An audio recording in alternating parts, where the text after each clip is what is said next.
Olá pessoal que está acompanhando o Festival IPB Live. Aqui é o pastor Heber Carlos de Campos Júnior. Tenho a alegria de ser um daqueles que vai conduzi-los a refletir sobre a palavra de Deus nesse dia especial. E eu quero levá-los a pensar sobre um tópico que muito me formou quando eu aprendi, muito mexeu comigo e por isso acho que é importante todo cristão, principalmente cristãos presbiterianos que têm um legado de fé e de culto tão bonitos, aprenderem.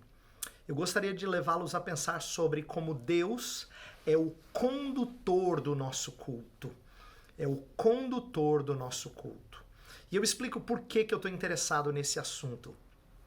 Normalmente nós enxergamos culto como sendo muito mais uma apresentação, uma oferta, vamos usar uma palavra melhor, uma oferta, não é?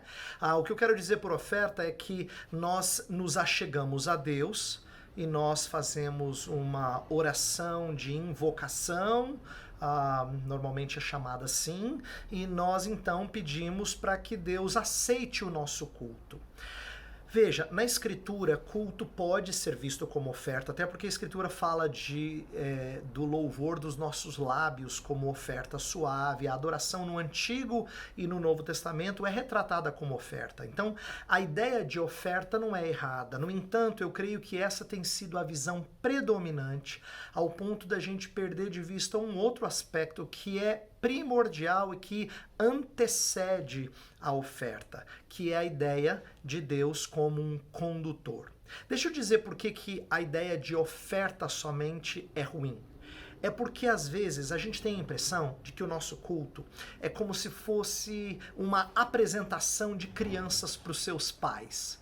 Eu não sei se você que nos acompanha tem filhos, ou se você tem irmãos pequenos ou sobrinhos, ou se você já viu criança quando quer apresentar alguma coisa para os seus pais. Um teatrinho, como normalmente eles falam.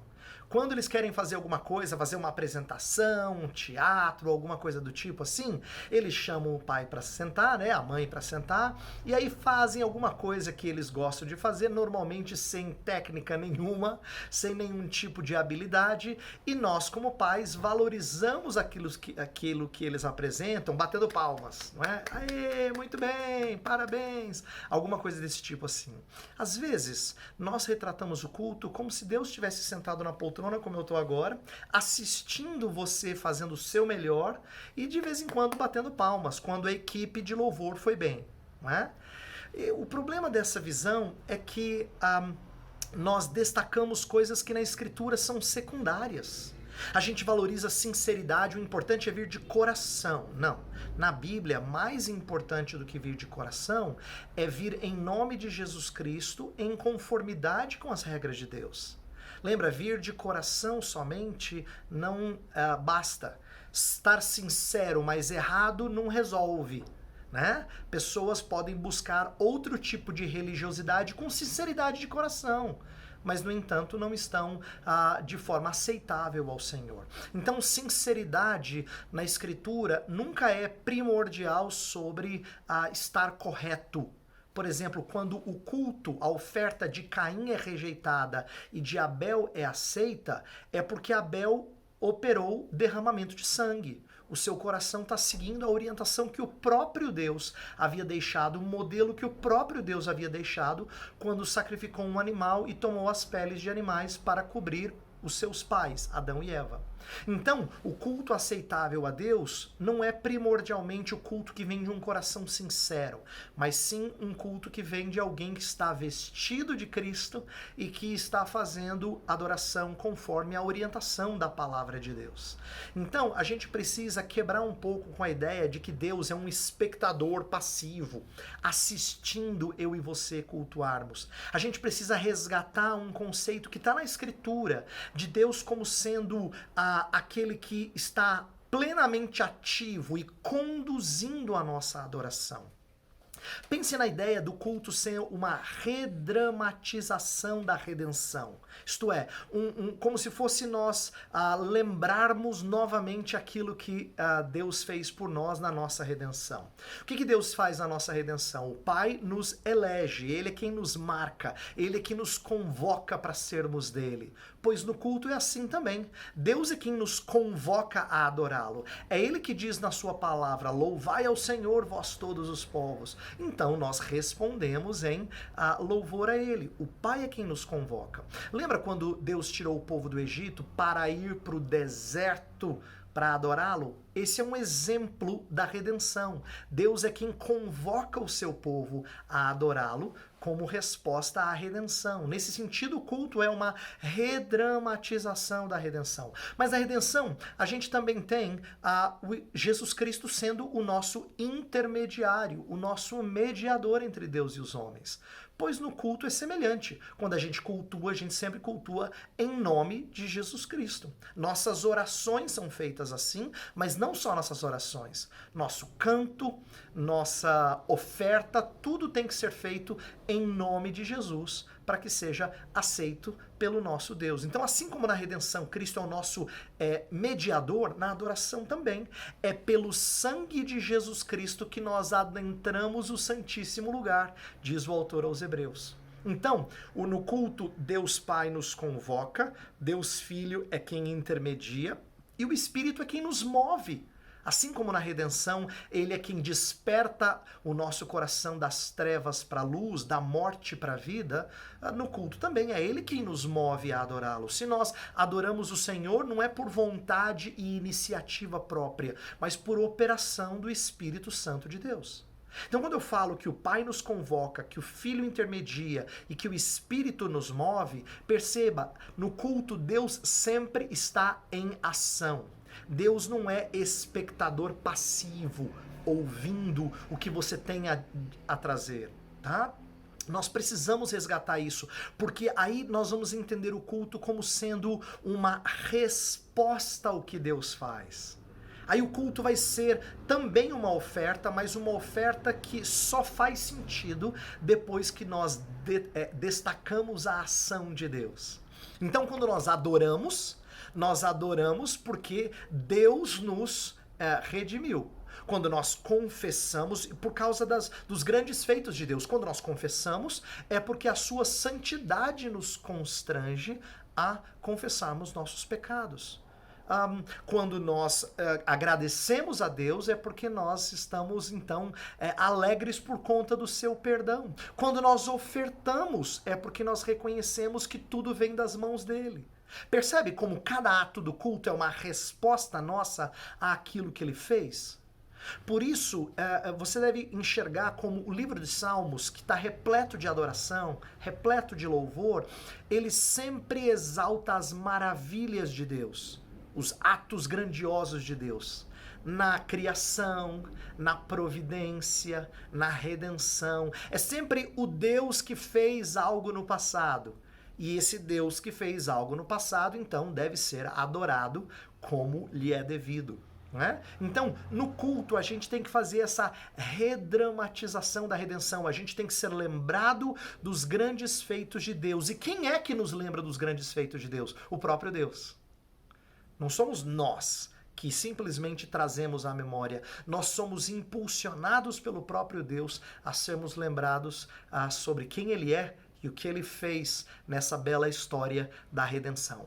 Aí sim, nós respondemos em adoração.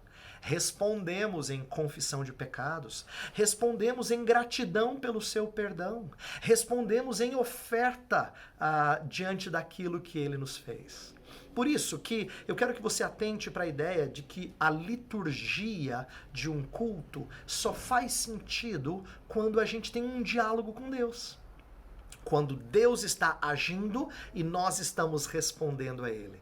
É importante que você pense na liturgia, porque a maioria das igrejas evangélicas hoje não tem essa noção de diálogo. Muitas vezes dividem o seu culto em dois grandes blocos, que eles chamam de louvor e palavra. Não é? E esses dois blocos muitas vezes não se conversam. cantam várias músicas sobre tópicos diferentes e prega-se alguma coisa e no final as pessoas entendem que cultuaram da melhor maneira possível. Mas a gente perdeu de vista que o culto é uma resposta à ação divina. E se Deus age e a gente responde, então o culto poderia redramatizar o tempo todo essa ideia de diálogo com Deus. É por isso que a gente começa um culto, ou deveria começar o culto, com uma leitura da palavra de Deus, em que Deus fala que deve ser adorado. Aí como é que a gente responde? Cantando louvores ao Senhor, adorando o seu santo nome. Quando alguém ora em público, como é que ele ora? Deveria sempre orar na primeira pessoa do plural, porque ele está conduzindo o restante do povo de Deus em resposta. Então, Senhor, nós te adoramos por tudo aquilo que o Senhor é, por aquilo que o Senhor tem feito na vida da nossa igreja. Não é? É assim que a gente faz. A gente deveria fazer uma resposta, mas sempre em uníssono. É por isso que no culto o diálogo é Deus falando e o povo respondendo preferencialmente a uma só voz. A gente faz leituras em uníssono, mas não precisa fazer só leitura em uníssono. Quando um ora e os demais falam amém, a ideia é que nós estamos orando com ele, a uma só voz. Quando a gente canta, a gente deveria sempre priorizar canto congregacional antes do que apresentações. Por quê? Porque o canto congregacional representa melhor a ideia de um povo unido, respondendo aos grandes feitos de Deus. Então, se você entender essa ideia de que Deus fala e o povo responde, vai ficar mais belo a ideia de que Deus não está simplesmente assistindo o culto. Deus está plenamente ativo e Ele quer que o seu povo também esteja plenamente reativo às suas ações. Perceba que o culto está o tempo todo falando sobre a importância de Deus agir e nós reagimos. Até quando a pregação da palavra, que é Deus falando por intermédio do pregador, nós estamos processando aquilo e respondendo em nossos corações com sentimentos de contrição ou de grande alegria por causa dos feitos redentores de Deus, ou talvez de preocupação, de orarmos por aqueles que estão perdidos e assim por diante. A ideia é que nós estamos respondendo à pregação do Senhor. Perceba que no culto nunca deve haver passividade, nunca. No culto sempre deve haver atividade. Você não vai para o culto assistir o culto. Você vai para o culto para cultuar, não como quem apresenta, mas como quem responde ao Deus que tudo conduz. Então, eu quero encerrar essa devocional levando você a pensar sobre um Deus que age. E é por causa da sua ação que até o culto não pode receber nenhum tipo de mérito nosso. Porque não fomos nós que agimos por iniciativa própria. Deus conduziu todos os atos do culto e a gente simplesmente respondeu. E respondeu por ação do seu Espírito. Percebe como Deus está no centro de todas as coisas? Ele não só redimiu e agora pede, agora me cultua, vai, como resposta a tudo que eu fiz por você. Não. Ele nos remiu e agora Ele mesmo nos conduz a irmos ao lugar de adoração e respondermos a todas as suas ações. Não se esqueça disso. Deus não é espectador do culto. Deus é condutor do culto. E isso faz dele ainda mais glorioso. E o culto se torna ainda mais solene, porque Deus está agindo em todo o tempo. E o povo de Deus está simplesmente respondendo às suas ações em todo o tempo. Que Deus abençoe você, abençoe a sua igreja, e eu espero que você dissemine essa ideia lá entre os seus irmãos na igreja onde você congrega, para que nós resgatemos essa ideia de que o culto não é prioritariamente uma oferta que vem do meu coração, é uma ação divina em que eu respondo alegremente aos seus grandes feitos. Exalte o Senhor, falando que Ele é o responsável pelo culto que você presta. E assim nós honraremos o Senhor até na hora de oferecermos algo a Ele.